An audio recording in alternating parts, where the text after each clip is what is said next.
Rekaman video warga terlihat satu rumah sekaligus dijadikan pangkalan BBM jenis solar di Jalan Maijen Sati Bidarwis, Kelurahan Karyajaya, Kecamatan Kertapati, Palembang terbakar Kamis yang lalu. Api cukup besar ditambah asap hitam pekat membumbung karena yang terbakar BBM. Hal itu membuat warga yang berada di lokasi kejadian tak berani melintas karena besarnya kobaran api.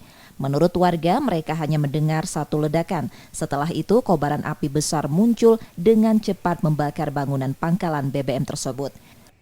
Ada suara ledakan. Berapa kali ledakannya, Bu? Antara 2 atau 3. Berasal dari mana, Bu, ledakannya itu, Bu? Dari sini lah. Ini tempat apa ini, Bu? Minyaknya.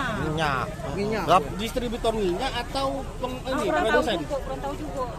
Pokoknya minyak. Berarti Bu, pada pas ledakan langsung keluar api gede, Bu. Pokoknya kami pas tahu sudah besar apinya. Katanya tadi sampai ke jalan apinya ya, Bu? Iya, sampai ke jalan apinya. Bu, sampai ke seberang sini ya, Bu? Iya, sampai sini. Api juga menghanguskan 4 toko yang berada di samping pangkalan.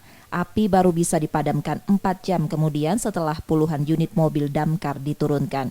Belum diketahui penyebab kebakaran, namun dugaan sementara akibat tangki truk pengangkut BBM bocor dan tersambar api. Identifikasi terakhir tidak ada korban.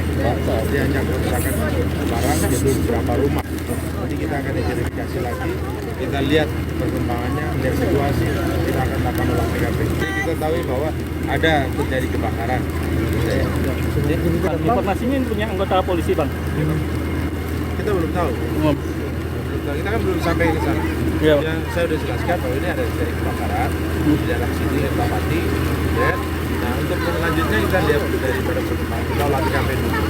Tak ada korban jiwa dalam peristiwa ini. Kebakaran juga mengakibatkan arus lalu lintas di sekitar lokasi kejadian macet karena lokasi pangkalan berada di pinggir jalan.